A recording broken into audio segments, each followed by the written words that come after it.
Hey guys! Sorry about the mess. You caught me in the middle of moving, which means you will never see this location ever again. Ha ha!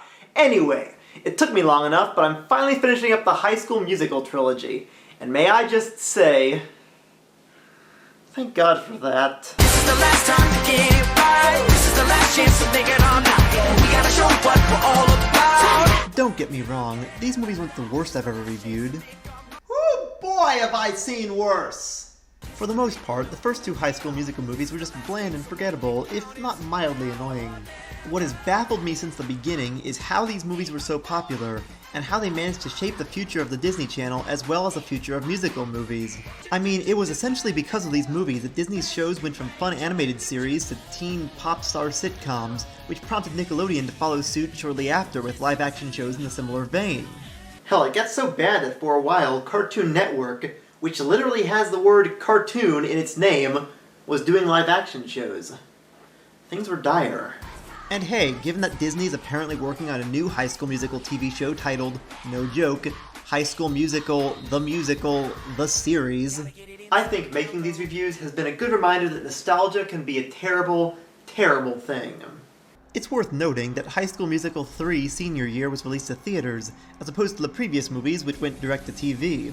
It has been said that the opening shot of a film can perfectly set the tone, give the audience a sort of clue about what they're in for. Let's see what the opening shot is for this film.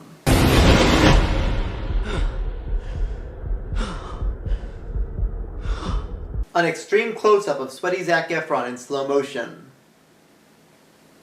Well, I guess it knows what the people want. The movie springs us right in with the Wildcats in the middle of a basketball game, and as it turns out, they aren't doing too well, so Troy's dad, the coach, comes in to give his typical coach speech. Forget about the scoreboard, because here's a number that matters. 16. There's 16 minutes left in this game, guys. There's only 16 minutes left in the season. You've only got 16 minutes left in a Wildcat uniform. 16 minutes. Gee, I can't tell. Do they have 16 minutes left? You heard Coach. We're all gonna remember the next 16 minutes for a long time after we leave East High. Impressive. Every word in that sentence was wrong. Like, maybe this is just me, but I find it laughable when high school movies go on about how high school will be the most important time of your life, and you're gonna remember it forever because... Come on, guys, it's just high school. I barely remember anything from high school that wasn't class-related. Seriously, if you peak during high school, your life is gonna suck from there on out. Chad? Oh, don't say it. What team? Wildcats! Nobody asked! Well, they go out onto the court to finish up the game. Right now I can hardly breathe. Or they break into song? Look, I usually try to suspend my disbelief during musical movies, but aren't there any rules against breaking out into song in the middle of a basketball game? Well, there's nothing in the rulebook that says you can't break into song in the middle of a game. Isn't that the same rulebook that says dogs are allowed to compete? You shut your face, Johnson. Air Bud was the best thing to happen to this sport. At least this movie has its priorities. Product placement. The awkward freshman kid makes the final shot, which of course means that the Wildcats win, in what would be the climactic scene in any other movie, but sadly this is a High School Musical movie, so we're only 7 minutes in. Apparently the awkward freshman kid is nicknamed Rocket Man. Not quite. But Troy just snubs him like a complete asshole. Guess it does mean he can spend some time with Gabriella in his treehouse that he just happens to have now. No idea how his parents were able to afford that on his dad's schoolteacher salary and his mom's unknown, possibly non-existent job salary. So, another top secret hiding place? You're the second girl I've ever had up here. The first was a body pillow of Azula from Avatar The Last Airbender. Troy was a weird kid. The main source of tension in this movie is that Troy is set to go to the University of... But Gabriella is going to Stanford, which is a long way away. It's interesting to see this movie try to tackle what is a very real problem for a lot of teenagers leaving high school. I mean, it's not crippling financial debt from student loans or forced to work a minimum wage job because all other jobs require prior experience, but it's still kind of admirable. You know what would provide a momentary distraction from the fact that you'll be apart from each other? Can you imagine what would happen if we could have any dream? Well, I was going to suggest a quick bang, but singing works too, I guess. What a nice romantic moment. Or at least it was until the roof flew off. Cheaply made piece of crap! You know, this is actually shaping up pretty good so far.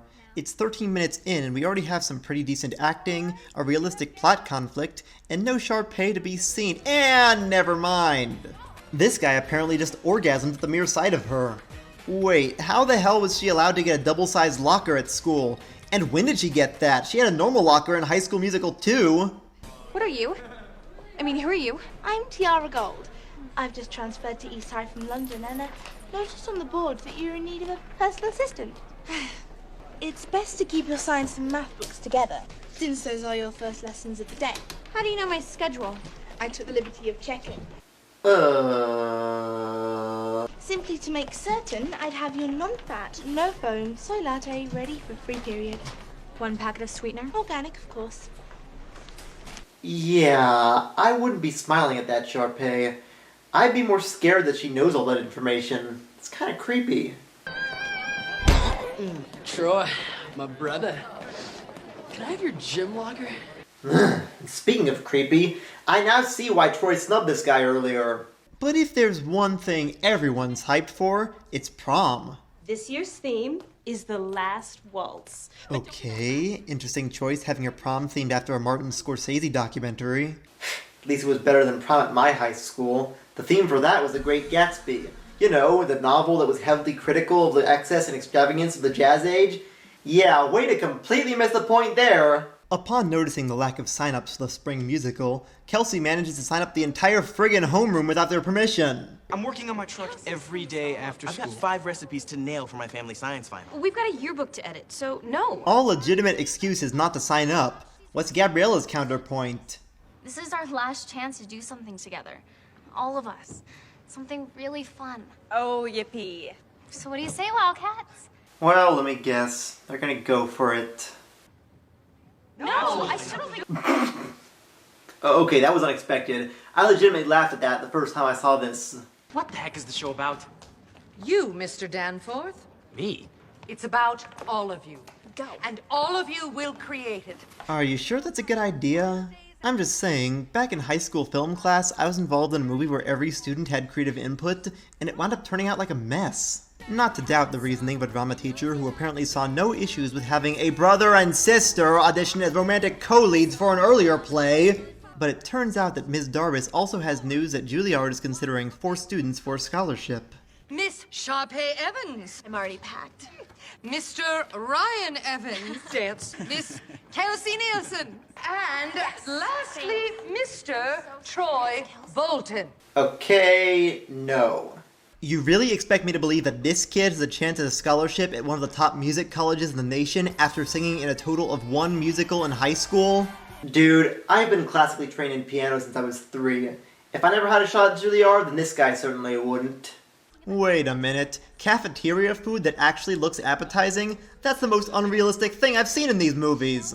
All this food for 45 cents, it is unbelievable.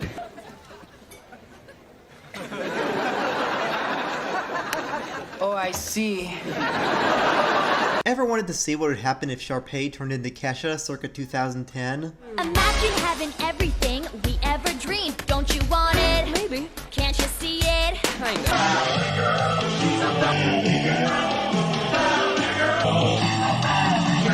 This song is called I Want It All, but sadly, Queen doesn't make any appearances in this one. Instead, it's more like Fabulous from High School Musical 2, but on steroids. They're gonna love me. I mean, us. You know, Sharpay has been so self-centered in both this movie and the last that I have to wonder why Ryan continues to put up with her. Think bigger. And the Oscar goes to... That's better. Yeah, right. None of these movies won any Oscars, though they're certainly trying for some sort of award here. Seriously, this is one of the highest production scenes in any of these movies. This movie had a higher budget than either of the 2 previous films, and it shows. Though I will say, they're a little late to cash in on the popularity of the Here It Goes Again music video. In the next scene, Troy and Gabriella go to the rooftop to talk about prom. It's like a high school anime or something. Do you think we're gonna have to waltz? Because I have no idea how to do that. Don't worry, Troy. Going by personal experience, there won't be any waltzing. You'll just have to know how to do whatever dance moves are popular right now, like, The Nene? Stanky Leg? Wait, this was 2008, right. The Soldier Boy. You'll have to know how to crank that Soldier Boy right into your woman's heart. Alright, we got a romantic dance scene, adorable natural chemistry between the two leads, beautiful mountains in the background to help set the mood, and then everything is ruined when it starts raining! Wait, I forgot. In movies like this, kissing in the rain is always romantic instead of being obnoxious and sticky. Like the upside down kiss in Spider-Man. Wouldn't he get water up his nose? We next get a chase scene in which Rocket Man and this other guy get their clothes stolen by Troy and Chad. Funny, but I preferred the scene when it happened in Freaks and Geeks. After this, Chad tries to ask Taylor to prom. Could you take me after school to check out that tuxedo? Tuxedo? For what? For prom. Oh, honey. If that's what you call an invitation, you'll be dancing with yourself. Silly Chad. You can't just ask girls to prom anymore. You have to make a big spectacle of it. Make it really public so that it makes the girls super uncomfortable, and then film it so that it goes viral. Maybe the reason she's ignoring him is because after the baseball scene in the last movie, she now thinks he's gay. Yo! Oh. My friend has something to say.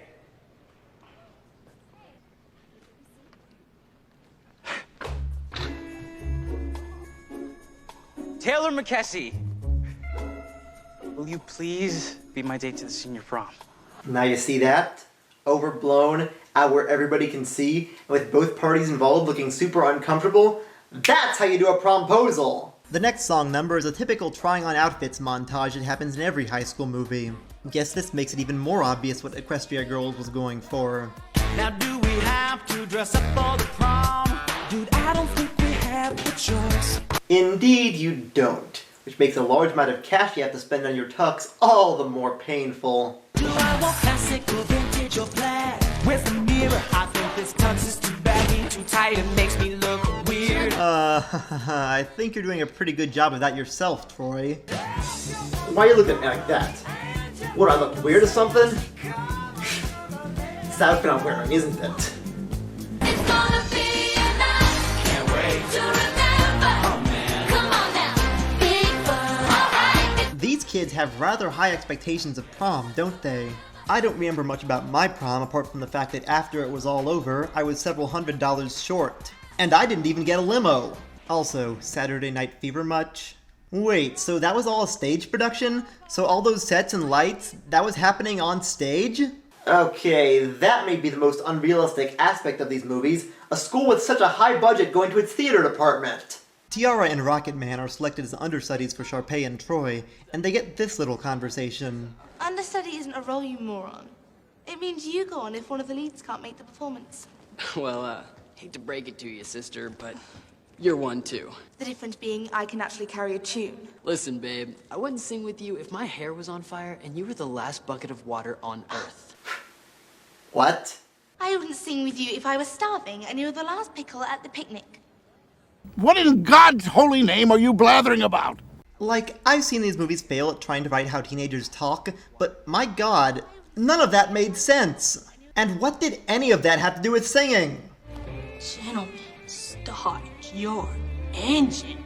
And stop being weird. Is every student at this high school friggin' creepy? Later on, Tiara reveals some important information. This better be good. How prestigious.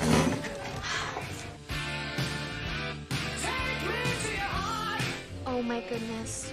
Before I continue, there is one little correction I'd like to make about something I said in my review of High School Musical 2. In that video, I had a little running joke where I poked fun at how unintentionally gay Ryan seemed. This was particularly notable in this scene, which came off like he and Chad were flirting with each other. I'll show you how I swing. Really? Really? Well, as it turns out, it was entirely intentional. According to both director Kenny Ortega and Ryan's actor Lucas Grabeel, Ryan was always intended to be gay even back as far as the first movie. Ortega allegedly based Ryan on himself in high school. And that one scene in High School Musical 2? Yeah, with Chad sizing Ryan up, Ryan falling on top of Chad, this line, I'll show you how I swing. And the fact that they literally switch clothes in the next scene, it should have been more obvious to me that they were playing up the sexual tension. And that was a daring move, especially in 2007, since there wouldn't really be any LGBT+ characters in kids media until 2014 or so.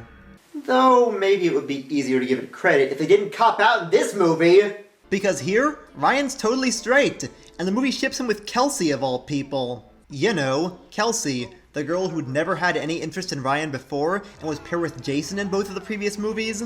And I've considered the possibility that Ryan could swing both ways, but the way his romantic subplot with Kelsey feels awkwardly forced in like a last-minute addition to the script makes me suspect executive meddling led them to be all, no homo, bro. And look, I'm not saying that Disney changed Ryan to be straight so they could score brownie points with the Bible Belt and market the movie in China, but I'm also not saying they didn't do that. On the other hand, could have been worse. They could have brought back the incest undertones from the first movie. Admittedly, Ryan and Kelsey are adorable together if you ignore everything from the first two movies. Helps that their song is one of the better ones. Troy and Chad then go to look for auto parts and reminisce about their childhood while singing a song called The Boys Are Back, and no, there's no Thin Lizzy in this one either. Okay, what is it with these songs sharing the same titles as classic rock hits? That's gotta be weird, right? The boys are back. Hey, the boys are back. The boys are back. Gonna do it again. Gonna wake up the neighborhood. I'ma be real with you. I have no idea what's happening in this song. I mean, obviously they're singing and dancing, but then they fight a car, they reenact the last scene of Thelma and Louise, I guess? These guys show up, and suddenly they're kids? What the hell is going on here? This scene makes no sense. Hey! Down, boy! Down! Okay, so maybe the song is kinda catchy. And then once the song is over, they just walk it off like nothing happened. Pfft, typical. As it turns out, Gabriella has been accepted into some early admittance honors program at Stanford or something, and would have to leave Troy for the third time in these movies. I'm sensing a pattern here. You know, high school feels like it's the most important thing in the world when you're in it. But that changes. Sometimes life just happens, mija. Whether we want it to or not. Te quiero con toda mi alma. Oh, I don't really have a joke here, I just think the scene's nice. Troy and Gabriella have a little pizza party and talk things over. Of course you should do the honors program. You know, everything about my life has always been full speed ahead. I wish it would all just slow down. To a stop. We're gonna graduate. That's going to happen. Nothing is gonna slow down. And I don't have a joke for this scene either. Crap, is this movie getting to me?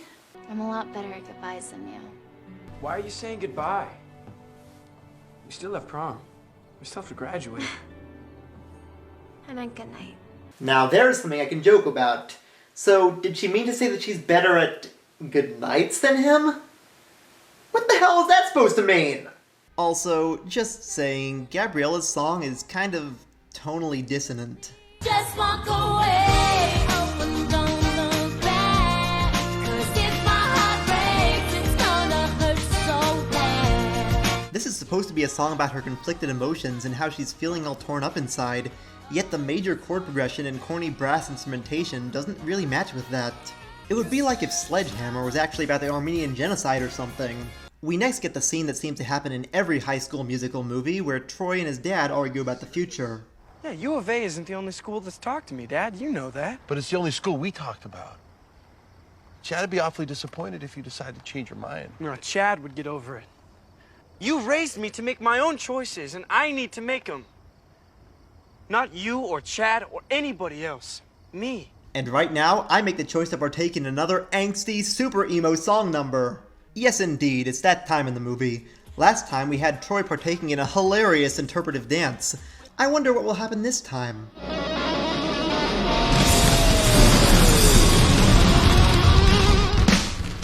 Voices in my head tell me they know best. Got me on the edge, they're pushing, they're pushing. What do I do now without you? I don't know where to go. What's the right team? Right. So, this scene is really effective and I like it a lot. For real, I was not expecting this. The song has some power behind it. The lyrics effectively convey the confusion of Troy trying to figure out what he's going to do with his life. And unlike the last movie, where the scene was mostly known for all the memes of it, the visuals here help to represent the mood, with all the basketballs falling around him and the room spinning. That's not to say that parts of it don't look super silly, of course, like the little pirouette over here and the dramatic lightning bolts. Plus, any song that has a kick-ass guitar solo gets a point in my book.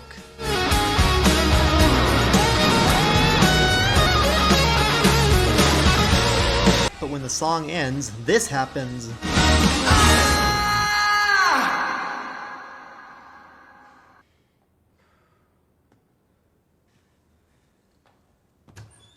Miss D? What's she doing there? For real, why was she just sitting alone in the auditorium in complete darkness? I think it's a reasonable question. I mean, it's kind of creepy, right? I don't know!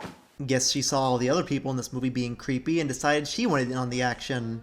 Later on, Gabriella calls Troy and tells him some bad news. It's taken me 2 weeks to get used to being away from you. So would I come back, go to prom and leave again? And then it's graduation and leave again? I think I've run out of goodbyes. Uh-huh. Tell me, how long will it take for them to get back together again? Yep, that sounds about right. Because Troy legit drives 1,000 miles in his crappy, broken-down truck to meet Gabriella and surprise her. What have you done for your girlfriend recently? Problem is, East High changed when you got there. Now it's changed again because you left. You might be ready to say goodbye to East High. But East High's not ready to say goodbye to you. What I'm saying is, we should stay in high school for the rest of our lives. We'll totally blend in with the other teenagers when we're in our 40s. Meanwhile... Oh god, this guy again? Hey, what's up? We haven't formally met, but I feel like I know you in sort of a vibey level. Yeah, get him off screen, I feel uncomfortable. So, no joke, the last act of the movie is nothing but songs. Not only that, but every single one of them is a song we've already heard before earlier in the movie. Did the songwriter get lazy at the end and just reprise all the earlier songs for the big climax? Little does Sharpay know, since Troy's 1,000 miles away, Rocket Man has replaced Troy's role, leading to an awkward scene in which he's basically sexually harassing Sharpay for most of it, and the always observant audience thinks it's part of the act. I'm sorry, this guy, he just gives me the creeps. And I know it's just a character he's playing. I'm sure he's not like that in real life, what with the actor having a restraining order against him for verbal and physical abuse. Okay, that's awkward. Let's move on. If that wasn't enough of a kick to the head, Sharpay finds out that Tiara was manipulating her the whole time. The acorn doesn't fall far from the oak, I see. I took the job with you to learn the ropes at East High. Now I have. But you were so loyal. So sweet. That's called acting. You should try it sometime. Yeah, now you know how it feels, don't you? But is she just gonna take this? Hell no. It's gonna be alright. Sharpay and Tiara act catty for a bit, and then they have a whole faux graduation scene in the musical where it's revealed that Kelsey and Ryan both got the Juilliard scholarship. So, hooray for them! Guess she can continue to be his beard. This somehow transforms into the actual graduation, where Troy is giving the speech for some reason. Strange, I figured that role would go to the class valedictorian, so... Gabriella? Taylor? Nah, that would imply that these movies gave a crap about Taylor. Well, we get to the big final song, which turns into We Will Rock You for some reason. High school musical. Who says we have to let it go? It's the best part we've ever known. Step into the future. For the final scene, they perhaps fittingly reenact the poster of the first movie. Little did they know, they were paralyzed, doomed to stay frozen in midair for all eternity after having made a pact with the Dark Lord Mickey in exchange for fame and fortune. Wait, hold on, so all of this was actually a musical? You mean the entire movie we just saw was all a stage production in-universe? What about the first two movies? Were they also musicals? This ending provides a lot more questions than answers. It doesn't even give us one of those Where Are They Now epilogues like other high school movies.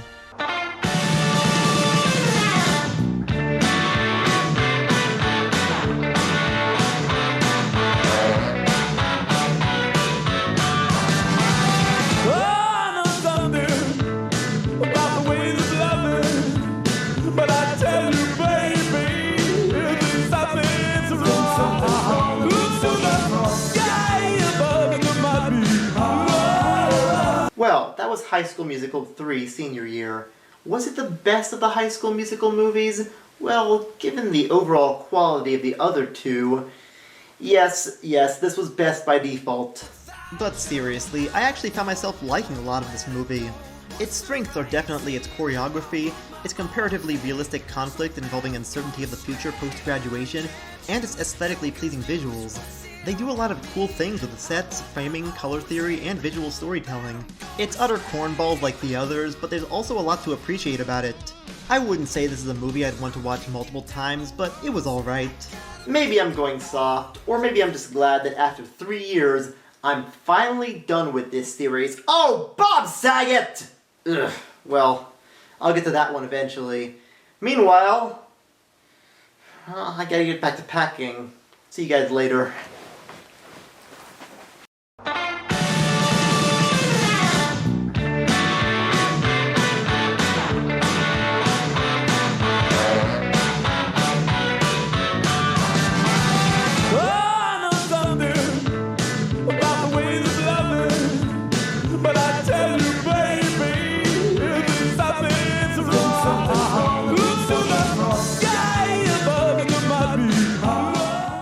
Start your engine.